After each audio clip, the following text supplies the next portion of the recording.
Hello and welcome to Clearview News Desk. We are reaching you live from Nigeria's capital city, Abuja.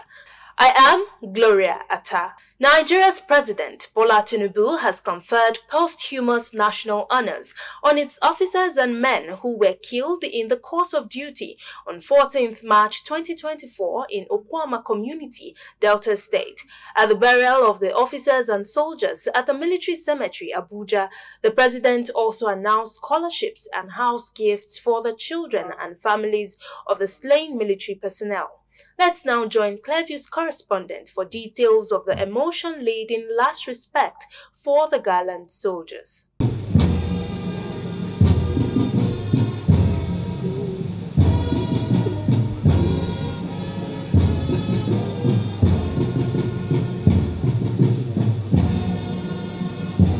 It was a day of sorrows and tears as 17 officers and men of the Nigerian Army were laid to rest at the National Military Cemetery in Abuja.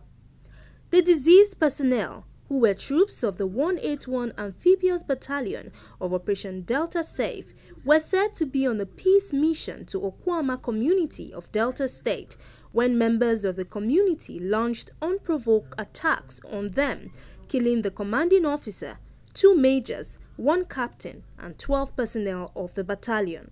Present at the event to pay their last respect to the deceased were the President of the Federal Republic of Nigeria, Bola Ahmed Tinubu, the Deputy Senate President, Jibrin Barau, and Speaker of the House of Representatives, Tajuddin Abbas.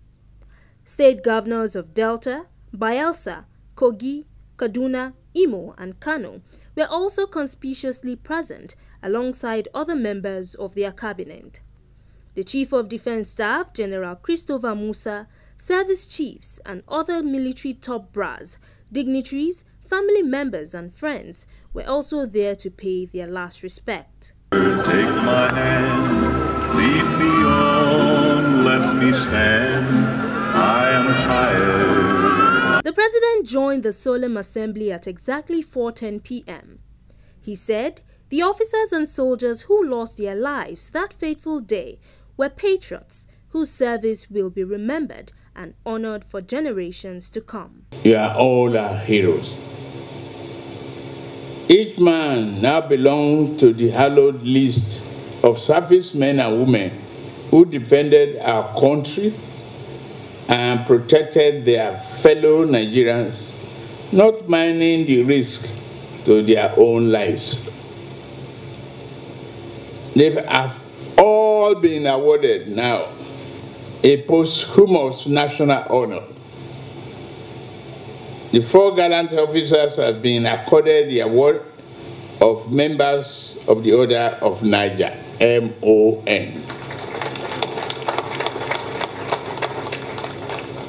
The 13 courageous soldiers who also lost their lives have been awarded the Officers of the Federal Republic Medal.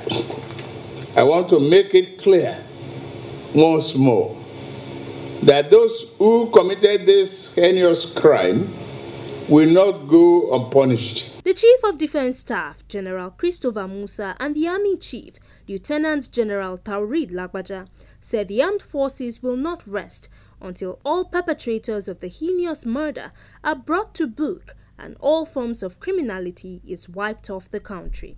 These fallen heroes exemplify the very best of service to a nation and the love for country. They were the vanguards of peace, the guardians of our freedom, and the sentinels of our security. Their selflessness and unwavering dedication to duty will forever be etched in the hearts and our memories. To the beloved families who have lost their loved ones, we extend our deepest condolences. We are in this together. The Okwama killing has added to the care of the Nigerian Army and by extension, the Nigerian state. 10 widows, 3 of whom are 4, 5, and 8 months pregnant, 21 orphans, and many other dependents, which include parents.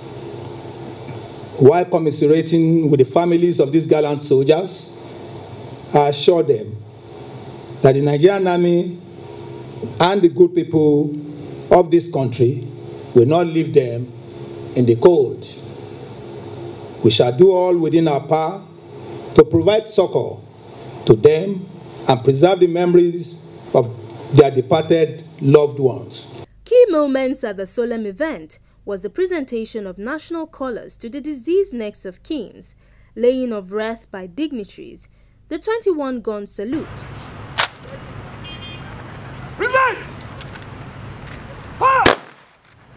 and lowering of the casket. The Defense Headquarters has declared 8 persons, including a woman, wanted in connection with the killing of 17 military personnel on March 14 in Okwama community in Delta State.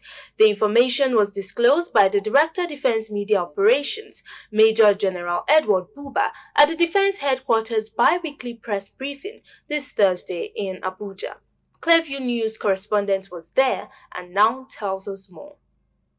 It is no longer news that troops of Operation Delta Safe in the south-south region of the country suffered a setback that resulted in loss of lives of gallant personnel of the Nigerian Army.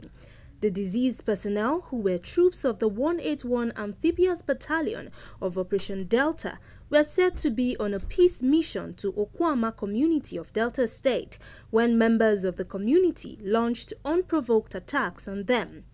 On Thursday, all 17 of the slain personnel were laid to rest at the National Military Cemetery, Abuja, with national honors for their service to the nation.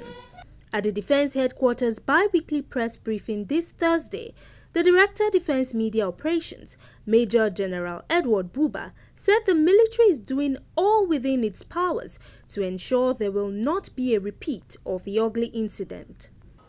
We must never allow what happened in Delta State that resulted in the killing of 17 soldiers that were buried yesterday to ever repeat itself in this country again. We must never allow it to happen again. When you look at our armed forces is a force for good. We are deployed across the country for a reason. And that reason is obvious to all, should be obvious to all, for the protection of our citizens and the restoration of peace where there is none. What we do in a situation where there is tension is to de-escalate it.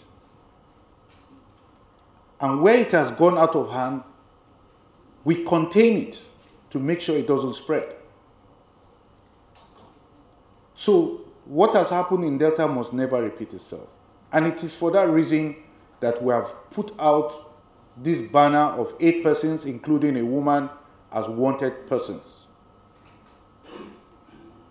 We will do whatever it takes to get these people. If we need to put a bounty on their head, we will do that. The briefing also captured significant successes recorded in all theaters of operation in the week under review, including the killing of 212 terrorists and the arrest of 252 of them. Troops also arrested 29 perpetrators of oil theft and rescued 244 kidnapped hostages. In the South-South, troops denied the oil theft of an estimated sum of over 1 billion naira. Furthermore, troops recovered 223 assorted weapons and 2,756 assorted ammunition. A major achievement within the period under review is the elimination of some notorious terrorist commanders alongside other jihadists in an airstrikes across the northeast and northwest of Nigeria. Another strike was conducted by the air component of Operation Hadin Indaji on terrorists massing up in identified location within Basari local government area of Katsina State. The location was acquired, subsequently engaged, neutralizing the terrorists hibernating at the location. The fire that you are seeing now after the strike is indicative of the fact that we hit a logistic base, possibly a fuel dump, and so the result in that fire that you're seeing. The Defense Headquarters again urged citizens to resist the temptation of spreading false news and misinforming the public, but rather support the armed forces with useful information in its quest to restore normalcy back to the country. Meanwhile, a cross-section of residents in Delta State have cried out over invasion of more communities by the military in their manhunt for perpetrators of the Okwama killings. The residents made their concerns known in Warri during a media briefing following the continued displacement of vulnerable persons, particularly women and children, from their homestead, and the recent raid on the home of a Niger Delta elder statesman, Chief Edwin Clark. The military's offensive on the affected communities has forced the villagers to flee their homes, leaving majority of them displaced, a situation that has generated concerns among Delta residents.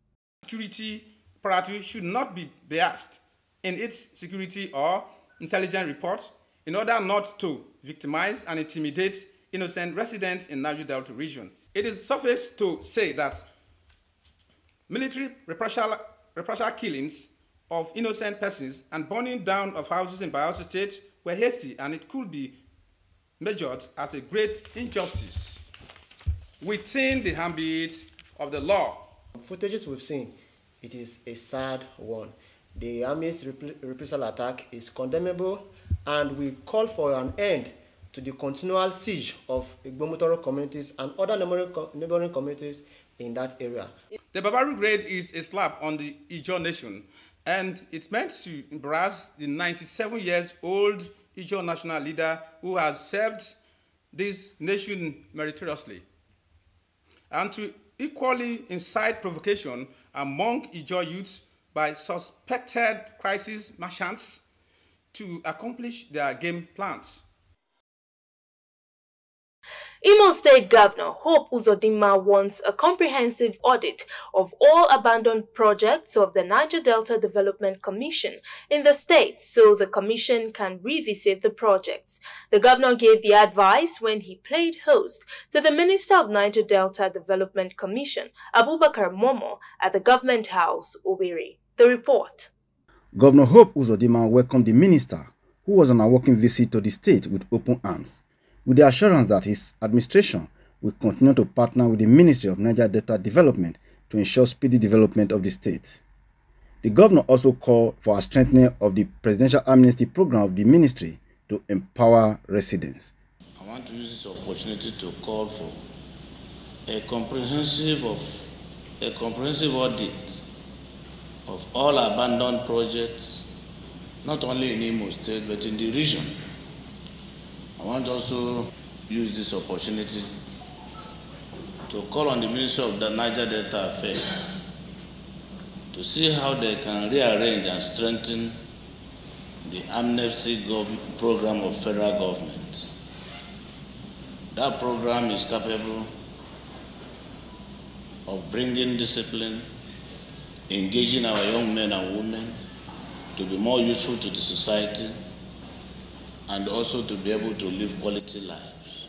Earlier, the minister told the governor his team was in Imo State to inspect ongoing projects of the ministry and those of the Niger Delta Development Commission, while soliciting greater partnership and cooperation of the governors of the 9 concerned states. We are here to solicit your support and your cooperation to see that whatever we are doing, we are able to succeed. It is only through the cooperation of you governors in this very region that we'll be able to succeed in our assignment, because you are the chief executives of the states. That's why wherever we go, we tell our officers and the NDDC that do not see yourselves as competitors to state government, but see yourselves has collaborated with state governments in order to achieve meaningful development for the Niger Delta region. The minister used the occasion to acknowledge the challenges of abandoned projects of the ministry and commission and commended the governor for the landmark infrastructural development embarked upon by the Imo State governor. The Niger Delta Development Commission (NDDC) is a federal government agency established by the Nigerian President Olusegun Obasanjo in the year 2000, with the sole mandate of developing the oil-rich Niger Delta region of Nigeria. In September 2008, President Umaru Yar'Adua announced the formation of a Niger Delta Ministry, with the Niger Delta Development Commission becoming a parastatal under the ministry. Edward Aidoni, reporting for Clearview News. The theme, Our Shared Prosperity for 2024 Calabar Carnival, has been revealed by Governor Bassey Otu of Cross River State. This is the first time the theme was being unveiled in the first quarter of the year. It was made public at a special event in the capital, Calabar. Christmas all over the nation is always celebrated differently with a street party, Carnival Calabar, considered to be Africa's largest street party. In 2023, then just sworn in, Governor Bassey Otu unveiled Season of Sweetness as the theme for the year. Speaking on this year's theme, Governor Otu urged carnival band groups to deliver both educational and engaging performances for positive societal impacts. The theme of the carnival 2024 is going to be shared prosperity. Former Minister of Culture and Tourism, Edem Duke, made a request as he called on the Nigerian government to elevate the Carnival Calabar to the status of a national event. But Carnival Calabar provides the opportunity for you to feel the warmth, the appreciation, the love, the conviviality of your people. Therefore, the federal government of Nigeria must adopt Carnival Calabar as a national carnival for Nigeria. At the event, Clearview News cited the Kwara State Deputy Governor Kayode Alabi, who represented his principal, Governor Abdulrahman Abdulrazak, so also the Pro-Chancellor of Avila University and daughter of Nigeria's President Folashade Tinubu Ojo, and more. Carnival Calabar, held annually every December in Calabar, Cross River State, was initiated in 2004 by former Governor Donald Duke to add glamour to Christmas celebrations. You can follow up on latest events and happenings around you via our social media platforms on Facebook, Instagram, and YouTube at Clearview News Desk, or via our handle on X, formerly known as Twitter, at Clearview Online.